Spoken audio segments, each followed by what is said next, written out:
Assalamualaikum warahmatullahi wabarakatuh. Alhamdulillah wa syukrillah wassalatu wassalamu ala rasulillah Sayyidina wa maulana Muhammad ibn Abdillah wa ala alihi wa sahbihi wa mawala. La hawla wa la quwata illa billah, amma ba'du. Rabbi israh li sadri wa yassir li amri wahlul 'uqdatam min lisani yafqahu qawli. A'udzu billahi minasyaitonir rajim. Bismillahirrahmanirrahim. Subhanaka la ilma lana illa ma 'allamtana innaka antal alimul hakim. Shadaqallahul adzim. Sebelumnya perkenalkan, nama saya Muhammad Iqbal Jofan Utama dengan NIM 25411040208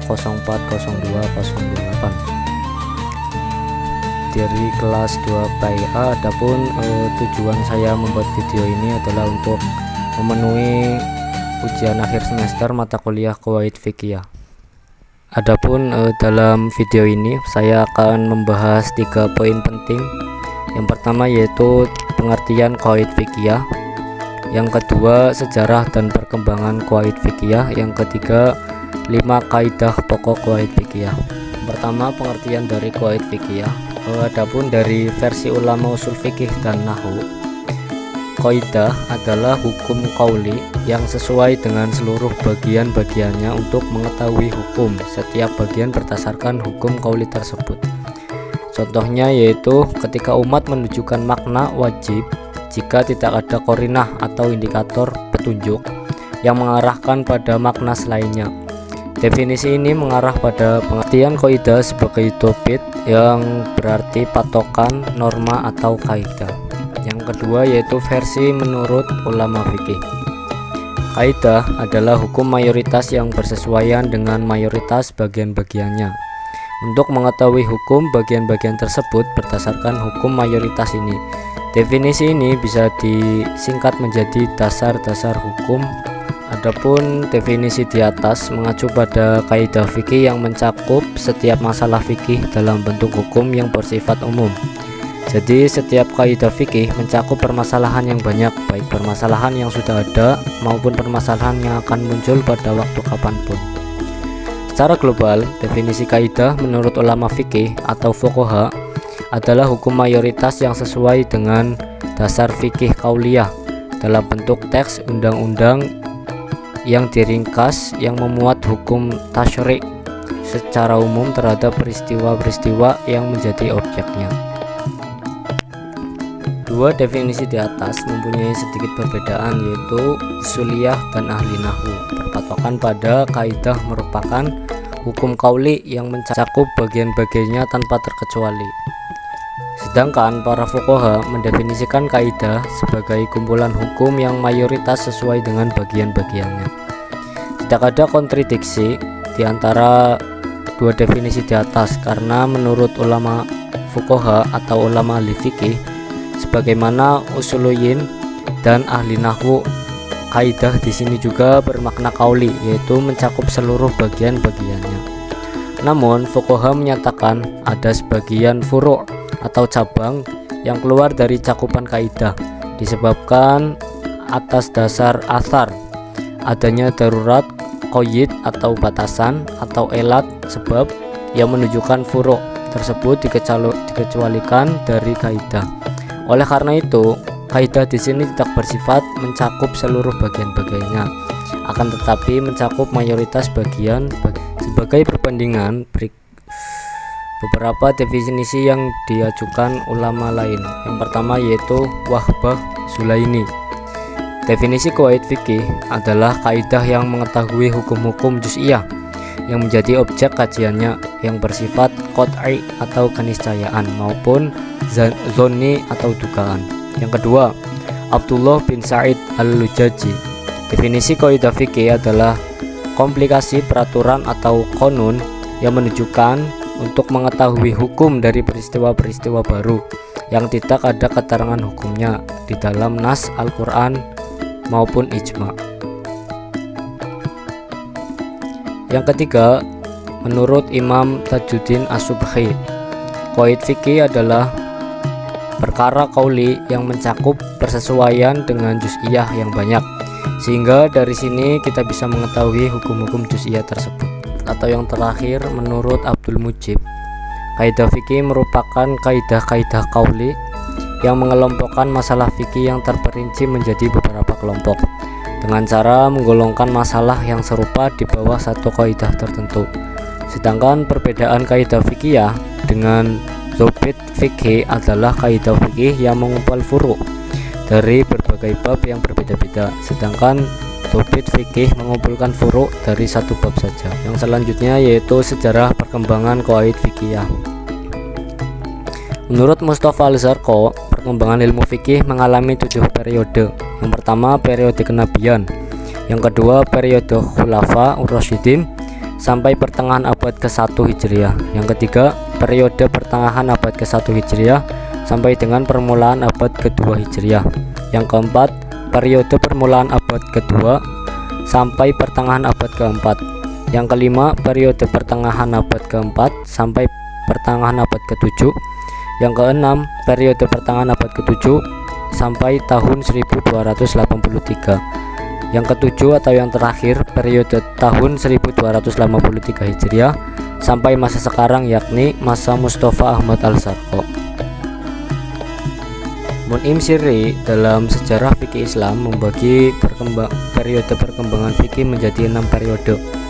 Yang pertama periode kenabian, yang kedua periode Khulafaur Rasyidin, yang ketiga periode Sihor atau sahabat dan tabi'in, yang keempat periode keemasan, yang kelima periode keterpurukan tekstual, yang keenam periode kebangkitan kembali. Sungguhnya kaidah-kaidah qauliyah fikih tidak tersusun secara sistematis seperti sekarang. Akan tetapi kaidah-kaidah fikih tersebut disusun secara bertahap oleh para ulama mazhab fikih yang merupakan ahli tahrij dan ahli tarjih. Kaidah-kaidah ini tersusun dari dalil-dalil nas tasyri' yang umum, dasar-dasar usul fikih, ilat hukum, dan ketetapan rasional. Perkembangan qawaid fikih lebih bersifat evolusi atau perkembangan yang terlambat. Hal ini setidaknya terbukti pada kaidah-kaidah yang terdapat dalam kitab-kitab ulama mutaqaddimin atau ulama-ulama terdahulu yang berbeda-beda redaksinya meskipun sama substansinya. Misalnya kaidah tentang istihad, al-istihadu la yunqasu bimislih. Kaidah ini berasal dari kaidah al-Qurhi yang berbunyi al-aslu annahu idza madu bil istihad la yufsahu bil istihad mislihi wa yusfahu bin nas. Tidak diketahui secara pasti siapa fuqaha yang membuat setiap kaidah fikih. Akan tetapi biasanya kaidah fikih berasal dari hadis, semisal la duroru wala diroro. Anjir salah cuk. La duroro wala diroro, atau berasal dari asar imam madhab yang membesar pengikut madhab yang merupakan ibaroh yang kemudian membentuk kaidah seperti pertanyaan Abu Yusuf atau murid dari Abu Hanifah dalam kitab Al-Khuruj yang diperuntukkan bagi Khalifah Harun ar-Rasyid yang berbunyi laisa lil imam ayyuh roja syai'an min yadi ahadin illa bihaqqi tsabiti ma'ruf. Mayoritas qawaid fikih disusun para kreatornya dengan metode bertukar pikiran, menyeleksi yang terbaik dan memodifikasi dari penjelasan elat atau ta'lil dan istidlal yang digunakan para pembesar ulama mazhab. Sebagaimana diketahui, ta'lil hukum fikih ijtihad dan istidlal qiyasi merupakan sumber utama untuk membuat qawaid fikih. Setelah mantapnya posisi mazhab-mazhab besar dan para ulama pengikut mazhab berusaha untuk menyeleksi dan menerbitkan usul-usul dan dalil-dalil yang digunakan dalam mazhab tersebut. Faktanya para pembesar mazhab Hanafi menjadi pihak yang pertama kali menyusun dasar-dasar fikih qauli dalam perbuatan qawaid fikih mazhab Hanafi dan menggunakan qawaid tersebut sebagai argumentasi. Kemudian langkah ini diikuti para ulama mazhab fikih lainnya. Kaidah-kaidah fikih ini disebut usul sebagaimana pendapat Imam Qurafi. Banyak kita jumpai dalam kitab-kitab kaidah yang di dalamnya terdapat pernyataan ulama sebagai berikut, termasuk usul Abu Hanifah adalah begini dan begitu. Kemudian mereka menyebutkan kaidah-kaidah fikih. Kenyataan seperti ini bisa kita lihat dalam kitab Ta'sis An-Nazar karya Al-Dabasi dan kitab Qawaid karya Al-Qurhi. Pada bagian muqaddimah kitab Al-Asyah wa An-Nazoir karya Ibnu Nujaim terdapat riwayat bahwa Imam Abu Thohir Ad-Dabasi hidup pada 2 kurun waktu, yaitu abad ke-3 dan abad ke-4 Hijriah, yang mana merupakan ulama yang mengumpulkan kaidah-kaidah fikih mazhab Hanafi yang paling penting ke dalam 17 kaidah qauliyah. Abu Thohir senantiasa mengulang-ulang qawaid fikih ini setiap malam di masjid setelah para jamaah pergi meninggalkan masjid. Ibnu Nujaim meriwayatkan bahwa seorang ulama mazhab Syafi'i yaitu Abu Sa'id Al-Harawi berkunjung ke hadapan Abu Thohir dan memperoleh beberapa qawaid mazhab Hanafi. Saya akan menjelaskan tentang 5 kaidah pokok.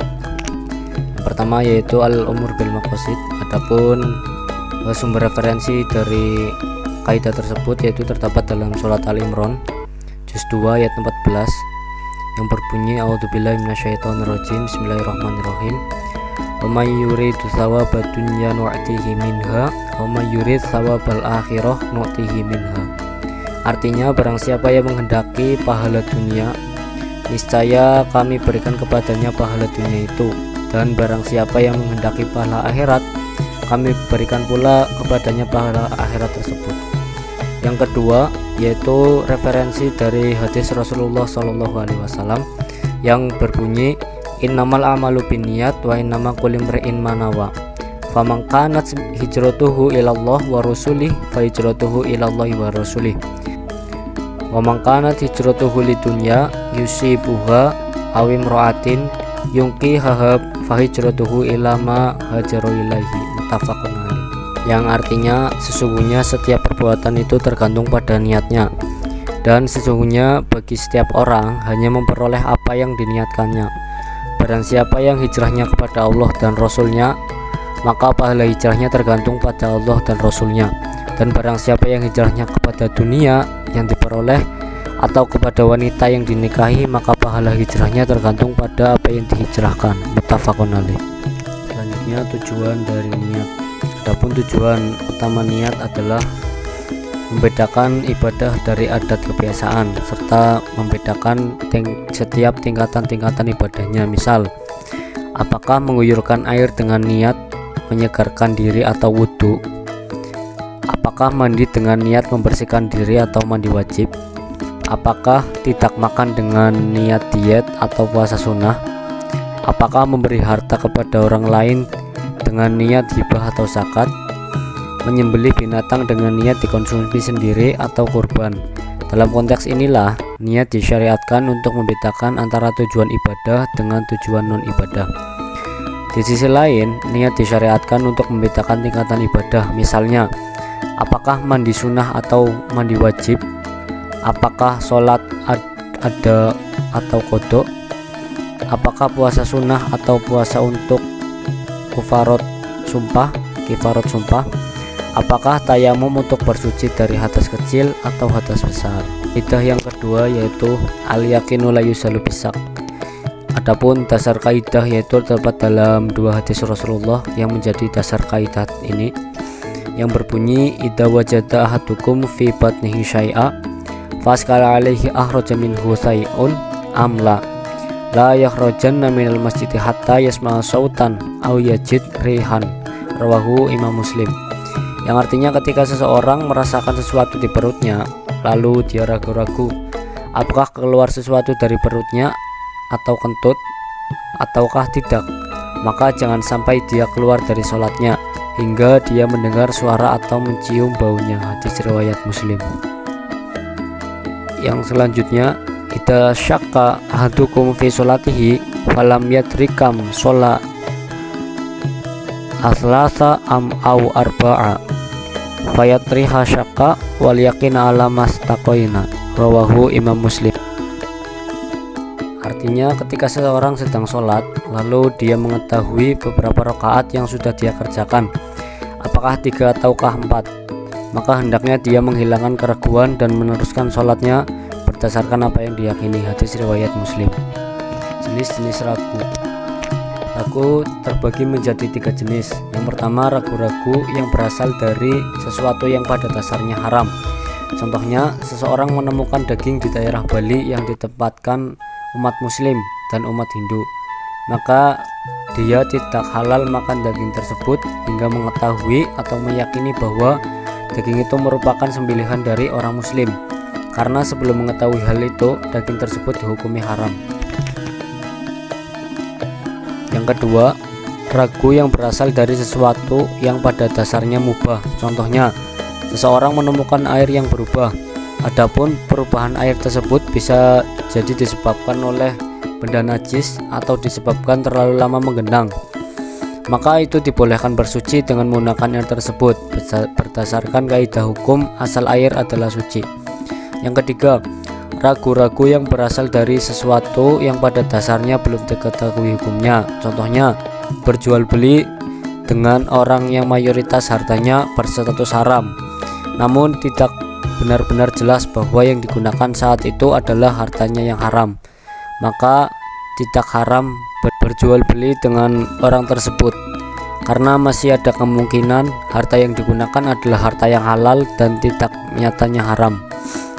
Namun jual beli yang demikian itu termasuk makruh karena dikhawatirkan terjerumus pada perkara yang haram. Demikian keterangan yang diberikan Syekh Abu Hamid Al-Isfiraini. Kaidah yang ketiga yaitu al-masyaqqatu tajlibu taisir, yang artinya kesulitan mendatangkan kemudahan. Dasar kaidah ini terdapat dalam surat Al-Baqarah ayat 185 yang bunyinya Bismillahirrahmanirrahim. Yuridullahu bikumul yusra wala yuridullahu bikumul yusra wala yuridu bikumul usra, yang artinya Allah menghendaki kemudahan bagi kalian dan tidak menghendaki kesulitan bagi kalian. Sebab-sebab keringanan atau tahfif itu ada 7 sebab. Yang pertama yaitu ketika bepergian, misalnya seorang melakukan sholat qashar, sholat jamak dan tidak berpuasa Ramadan. Yang kedua, sakit, misalnya tayamum, sholat dengan posisi duduk, sholat jamak, tidak mengikuti sholat Jumat, tidak berpuasa Ramadan, dan berobat dengan obat-obatan yang tergolong benda najis. Yang ketiga, dipaksa, misalnya boleh mengaku kafir asalkan hatinya tetap iman. Yang keempat, lupa, misalnya puasa tidak batal ketika seseorang makan atau minum karena lupa. Sholat tidak batal ketika seseorang mengucapkan salam karena lupa setelah tasyahud pertama. Yang kelima, bodoh atau tidak mengetahui, misalnya bicara saat sedang sholat karena tidak mengetahui hukumnya, maka sholatnya dihukumi sah. Keenam, kekurangan, misalnya anak yang belum baligh itu tidak wajib mendirikan sholat fardu. Yang ketujuh, kesulitan dalam kondisi yang sudah merata dan sangat sulit dihindari, misalnya berdesak-desakan dengan lawan jenis saat berada di dalam transportasi publik. Kaidah pokok yang keempat yaitu ad-dororu yusal, bahaya harus dihilangkan. Dasar kaidahnya yaitu pertama terdapat dalam surat Al-A'raf ayat 56 yang bunyinya wala tufsidu fil ardi ba'da islahiha, dan janganlah kalian membuat kerusakan di bumi sesudah Allah memperbaikinya. Yang kedua terdapat di surat Al-Qasas ayat 77, innallaha la yuhibbul mufsidin, sesungguhnya Allah tidak menyukai orang-orang yang berbuat kerusakan. Ada beberapa tingkat keadaan darurat. Yang pertama yaitu darurat semisal orang memakan bangkai demi menyambung nyawanya. Yang kedua, hajat, misalnya orang berbuka puasa. Yang ketiga, manfaat, misalnya orang makan nasi. Yang keempat, hiasan, misalnya orang makan di restoran mewah. Yang kelima, berlebihan, misalnya orang minum wine atau anggur tanpa ada darurat. Kaidah pokok yang terakhir atau yang kelima yaitu al-adatul muhakamah, yaitu adat kebiasaan itu bisa dijadikan hukum. Dasar kaidahnya terdapat dalam surat Al-A'raf ayat 199. Bismillahirrahmanirrahim.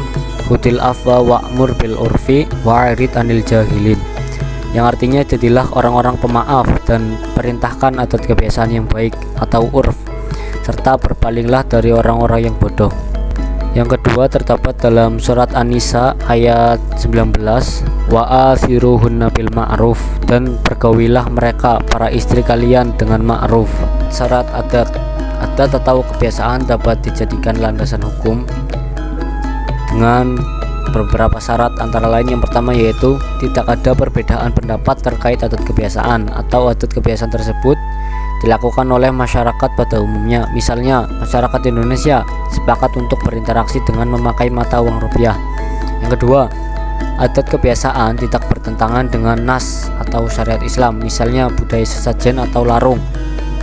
Yang ketiga, adat kebiasaan tidak bertentangan dengan syarat yang ditetapkan oleh pihak yang bertransaksi, misalnya pemiutang meminta penghutang untuk membuat surat pernyataan bermaterai sebagai bukti tertulis meskipun adat kebiasaan sudah berlaku. Tidaklah demikian. Mungkin cukup sekian yang dapat saya sampaikan, kurang lebihnya mohon maaf. Wallahu muwaffiq ila aqwamit thoriq. Wassalamualaikum warahmatullahi wabarakatuh.